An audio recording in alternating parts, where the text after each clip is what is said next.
सभी को प्रणाम। हम पढ़ रहे हैं जन्म शताब्दी पुस्तक माला। पाना है तो देना सीखें। गुरुदेव ने इतना सुंदर प्रवचन कराया, उसमें समझाया हमें देने का भाव क्या होता है, उदारता क्या होती है, ट्रांसफॉर्मेशन क्या होता है। आइए गायत्री मंत्र के साथ इस भाव को अपने अंतःकरण में गहरा उतारें और आगे इस किताब की समरी को, इस प्रवचन की समरी को पढ़ें। ओम भूर्भुवः स्वः तत्सवितुर्वरेण्यं भर्गो देवस्य धीमहि धियो यो नः प्रचोदयात्। गुरुदेव बहुत सुंदर तरीके से समझा रहे हैं और अब इसमें लिखा है सुपात्र पर ही दैवीय अनुदान बरसते हैं। ये गुरुदेव ने कल भी स्वाध्याय में समझाया था कि और सुपात्रता क्या होती है वो भी समझा दिया। उदार हृदय होना, पीड़ित मानवता के लिए मन में भाव संवेदनाओं का जागरण होना और फिर अपने बारे में ना सोच के सबके बारे में सोचने की जो जीवन शैली है, ट्रांसफॉर्मेशन है, अपने ऊपर काम करने की जो भावना है, वो जो है सुपात्रता है। आगे गुरुदेव लिख रहे हैं, एक बार रामकृष्ण परमहंस से एक शिष्य ने पूछा, गुरुदेव क्या कारण है कि एक मंत्र, एक उपासना प्रक्रिया को अपनाते हुए भी एक चमत्कारी सामर्थ्य प्राप्त कर लेता है, रिद्धियों सिद्धियों का स्वामी बन जाता है, जबकि दूसरे पर कोई विशेष लाभ नहीं मिल पाता। ठाकुर ने उत्तर में एक कथा सुनाई जो इस प्रकार की थी। किसी राज्य के मंत्री ने अपने जप तप से विशेष आध्यात्मिक शक्ति अर्जित कर ली। उसकी चमत्कारिक विशेषताओं की सूचना राजा को मिली। राजा ने मंत्री को बुलाकर रहस्य पूछा तो उसने बताया, यह सब गायत्री मंत्र की उपासना का चमत्कार है। इसकी उपासना साधना द्वारा सब कुछ प्राप्त करना संभव है। राजा ने मंत्र और संबंधित विधि विधान पूछा और उपासना करने लगे। 1 वर्ष तक वे जप करते रहे, पर वह उपलब्धियां प्राप्त ना हो सकी जो मंत्री को हुई थी। निराश होकर उन्होंने एक दिन मंत्री को बुलाकर पूछा। मंत्री ने उत्तर देने के बदले राज्य के एक किशोर लड़के को बुलाया और कहा, बेटे राजा के गाल पर एक चपत लगाओ। अपनी आज्ञा को मंत्री ने बार बार दोहराया, पर बालक अपने स्थान से टस से मस नहीं हुआ। मंत्री की धृष्टता एवं उद्दंडता को देखकर राजा का चेहरा तमतमा उठा। उसने लड़के से कड़े स्वर में निर्देश किया, इस मंत्री को 2 चपत लगाओ। लड़के ने तुरंत 2 चपत जड़ दिए। राजा का चेहरा अभी भी क्रोध के आवेश में तमतमा रहा था।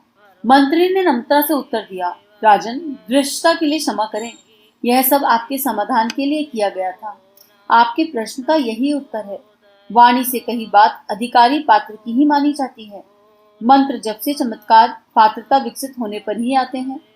इस कथा को सुनाने के बाद रामकृष्ण परमहंस ने कहा, उपासना का, मंत्र जप का चमत्कारी प्रतिफल उन्हें ही मिल पाता है जिन्होंने अपने गुण कर्म स्वभाव को परमात्मा के अनुरूप ढाल लिया है।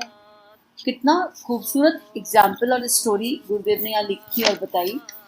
और अब हमें इसमें एक्सप्लेनेशन की कोई आवश्यकता नहीं है, हमको अच्छे से समझ में आ रहा है। एक ही किताब 10 लोग पढ़ते हैं, उनको अलग अलग बात समझ में आती है। एक ही समय में एक ही ध्यान 10 लोग करते हैं, अलग अलग अनुभव होते हैं, क्योंकि हम सबके चित्त पर अलग अलग संस्कार हैं, हम सबके गुण कर्म स्वभाव अलग अलग हैं, लेकिन इन सबको परिलक्षित होना, इन सबको ट्रांसफॉर्म होना और एक ही दिशा में बहना है, अपने इष्ट की दिशा में।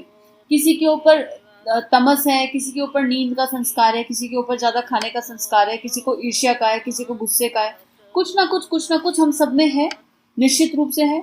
और मंत्र की शक्ति हमारे भीतर, अगर मंत्र तीनों शरीरों से किया गया हो, ऐसा नहीं कि केवल वाणी से जप रहे हैं, मन कुछ सोच रहा है, भावनाएं कुछ सोच रही है, इसलिए धारणा की बहुत इंपॉर्टेंस है। मंत्र जब भी करने बैठना चाहिए, मंत्र जप करने से पहले आंखें बंद करें, अपने इष्ट से 2 मिनट बैठ के संवाद करो, अपने इष्ट को अपने पास अनुभव करो, जैसे मेरा परमात्मा, मेरा भगवान मेरे सामने बैठा है। और फिर एक श्रेष्ठ धारणा, चाहे आप कोई भी धारणा उठाओ, क्योंकि विजुअलाइजेशन से चलता है कि श्रेष्ठ धारणा, जैसे आज मान लो ये धारणा उठा ली कि आज ठाकुर के सामने बैठे और धारणा उठाई कि स्वामी विवेकानंद का दिव्य शिष्यत्व इस मंत्र की शक्ति के साथ मेरे भीतर प्रकाशित और प्रवाहित हो रहा है। और फिर सांसों के रिदम पर उस मंत्र को करना है, उसको अनुभव करना है, उसको जपना है। उपांशु करें चाहे मानसिक करें। उपांशु मतलब होता है धीरे धीरे किया हुआ जप जो मेरे कान तक आए, और मानसिक मतलब होता है जिसमें जीवा भी ना रहे और सांसों के साथ मंत्र चलता रहे, गुरुदेव या माता जी की आवाज लेकर अगर हम कर रहे हैं, ठीक है। और वाचक भी होता है जिसमें थोड़ी आवाज निकलती है, लेकिन धारणा बहुत महत्वपूर्ण है। फिर उस धारणा के साथ जब करते करते करते करते ध्यान लगने लगेगा और इनर ट्रांसफॉर्मेशन होने लगेगा, उस मंत्र से हीट जनरेट होगी और मेरे चित्त पर जितने भी अनावश्यक संस्कार है उनकी सफाई होनी शुरू हो जाएगी। पूरा एक विज्ञान है, पूरा एक साइंस है, और गुरुदेव ने ध्यान वाली किताब में बताया है। तो यहाँ पर बाबा यही बात कह रहे हैं, ठाकुर यही कह रहे हैं कि उपासना का मंत्र जप का जो फल है वो तभी मिलता है जब हम अपने अपने ऊपर काम करते हैं। अपना ब्लैक डॉट दिखाई दे गया, अपनी प्रॉब्लम समझ में आ गई कि हमारे अंदर क्या कमी है, बस उसको आइडेंटिफाई किया और सॉल्यूशन पे फोकस किया कि अब इसको ठीक कैसे करना है। अब अगर मुझे पता, और हम क्या करते हैं, हम बाहर की ओर देखते रहते हैं, दूसरे की कमियां एकदम दिखाई दे जाती हैं। इस किताब में स्टार्टिंग में गुरुदेव ने यही बात बताई थी। तो अलग अलग एग्जाम्पल से हमें यही समझाया जा रहा है कि आत्मनिर्माण की यात्रा है, कर्मकांड के स्तर पर नहीं, कल्प कायाकल्प के स्तर पर, ट्रांसफॉर्मेशन के स्तर पर, भावनाओं का कंप्लीट ट्रांसफॉर्मेशन। अगर मेरे मन में एक क्षण के लिए भी किसी के लिए कोई बैर भावना है, कोई ऐसा भाव है जो होने योग्य नहीं है, तो अभी मेरी गाड़ी गड़बड़ा रही है। चित्त पे परमात्मा के अलावा किसी और का स्मरण है तो अभी गाड़ी गड़बड़ा रही है।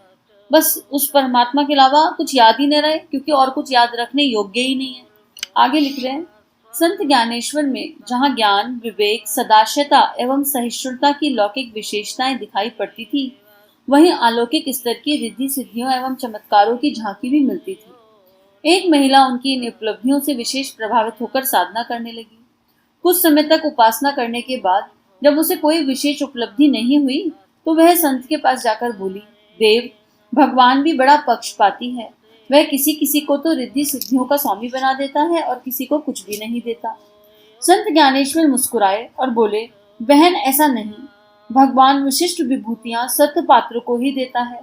पात्रता विकसित करके हर कोई उन्हें प्राप्त कर सकता है, तो इसमें भगवान की क्या विशेषता रही? उसने तो सबको समान अनुदान दिए। महिला ने प्रति प्रश्न किया। संत उस समय तो चुप रहे, परंतु दूसरे ही दिन उन्होंने प्रातःकाल मोहल्ले के एक मूर्ख व्यक्ति को उस महिला के पास यह कहकर भेज दिया कि उससे सोने के आभूषण मांग लाओ। मूर्ख ने जाकर आभूषण मांगे, पर उस महिला ने झिड़ककर उसे बिना आभूषण दिए भगा दिया। थोड़ी देर बाद संत ज्ञानेश्वर स्वयं उस स्त्री के पास पहुंचे और बोले, आप एक दिन के लिए अपने आभूषण दे दें, आवश्यक काम करके लौटा देंगे। महिला ने बिना कोई प्रश्न पूछे संदूक खोला और सहर्ष अपने कीमती आभूषण संत को सौंप दिए। आभूषण हाथ में लिए संत ने पूछा, अभी अभी जो दूसरा व्यक्ति आया था उसे आभूषण क्यों नहीं दिए?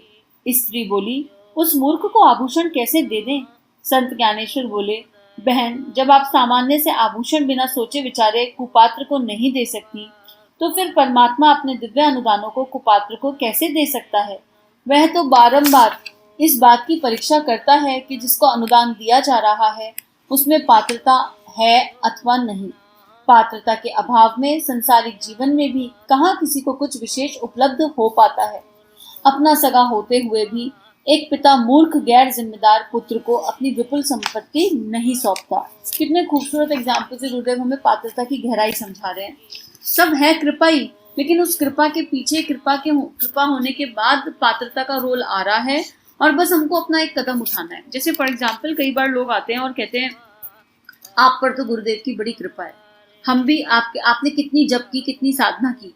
कई बार ये प्रश्न पूछ लेते हैं, और आपने जब जब साधना करी उसके बाद ये सब प्राप्त हुआ है कि आप इतना गुरु कार्य हो रहा है, ऐसा हो रहा है, वैसा हो रहा है। अब अपने ब्लैक डॉट्स तो हम सब जानते हैं। मेरा जीवन मैं जानती हूँ कि मुझे कितने ट्रांसफॉर्मेशन की आवश्यकता है ना। दूर के ढोल सुहावने दिखते हैं, ऐसा नहीं है कि अच्छे नहीं है या अच्छाइयाँ नहीं है, पर अंदर बुराइयां भी हैं और वो दिखती हैं और उन पे काम चल रहा है, प्रयास कर रहे हैं, जब ठीक होनी होंगी हो जाएंगी। लेकिन अब जैसे यहाँ पे एग्जाम्पल है कि उन्होंने ज्ञानेश्वर जी की रिद्धि सिद्धियां देखी और जप करना शुरू किया, तो जब उपासना किया तो मूल भाव ही गड़बड़ा गया ना। मूल भाव में ही पाने की इच्छा है कि मुझे इस संत जैसी रिद्धि सिद्धि चाहिए, इसलिए मैं जप कर रही हूँ, इसलिए मैं उपासना कर रही हूँ।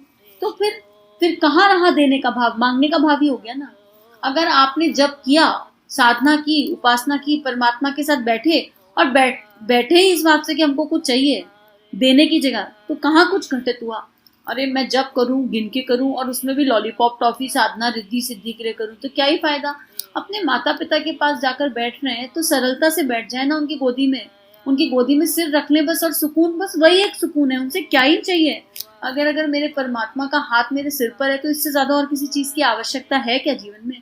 फिर वो जो दे दे वो अलग, और जो मिल गया उसको अपने तक रखने का क्या लाभ? फिर अगर मुझे कुछ मिल गया और मुझे वो अनुभूति के स्तर पर समझ में आ रहा है कि कुछ तो है जो मिल गया है, तो वो मेरे लिए मुझे निश्चित नहीं मिला है। वो इसका मतलब मेरे भगवान ने, मेरे इष्ट ने अपनी इस बगिया को सुंदर बनाने के लिए दिया है। तो उसको बांट देंगे। और साथ ही साथ, क्योंकि यात्रा लंबी है, अनंत है, साथ ही साथ अपने ट्रांसफॉर्मेशन पर भी काम करना है, क्योंकि कोई भी एकदम परफेक्ट नहीं होता है, हर किसी में कोई ना कोई कमियां होती हैं। अपनी कमियों को जानना, देखना, समझना और नित्य नित्य नित्य उन पे काम करना, यही बस एक पात्रता का रहस्य है। इसके अलावा कोई रहस्य नहीं है पात्रता का। तो अब अगर भगवान के पास आज जाके बैठे तो धारणा के साथ, भावना के साथ, लेकिन कुछ पाने की इच्छा से नहीं बैठेंगे, बस बैठ जाएंगे कि भगवान हम बैठ गए, अब हमारी सफाई कर दो, जैसे आपको ठीक लगे वैसे सफाई कर दो। अंदर जो सत्य है वो भी आप हो, जो रज है वो भी आप हो, जो तम है वो भी आप है, सब कुछ आप हो। पर अब हमें आपके पास जाना है, आपकी गोदी चाहिए, आपका सानिध्य चाहिए, आपके श्री चरण चाहिए, और बस आप देख लो। आप देते हो तो दे दो, नहीं दोगे तो भी कोई बात नहीं। हम तो धारणा करके मैं बैठ गए ना, जो धारणा करेंगे वो सच हो जाएगा। अब अगर मेरी ये धारणा है कि मेरे सिर पर मेरे गुरु का आशीर्वाद हर क्षण है, तो यही सत्य है मेरे जीवन का, इसके अलावा कोई सत्य नहीं है। मुझे अनुभव हो या नहीं हो, मुझे अनुभूति हो या नहीं हो, पर मैंने ये मान लिया तो ये थॉट मैनिफेस्ट हो ही जाएगा।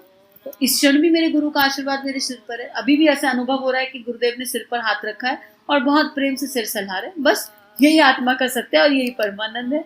तो चलिए आज का स्वाध्याय यहीं पर समाप्त करते हैं और इसी भाव के साथ करते हैं कि हम सबको भी गुरु का वो आशीर्वाद प्राप्त हो, और है, हम सब पर है, और हम सब इस बात को सत्य जान लें कि अपने अपने आंख बंद करें और अपने माथे पे अनुभव करें, अपने सिर पे अनुभव करें कि कैसे मेरा गुरु, मेरी गुरु शक्ति, मेरे गुरु माँ मेरे सिर पर हाथ सहला रही है, मुझे प्रेम दे रही है, अपना वात्सल्य दे रही है, अपनी करुणा दे रही है, अपने गले से लगा रही है। बस यही भाव के साथ आज का स्वाध्याय समाप्त।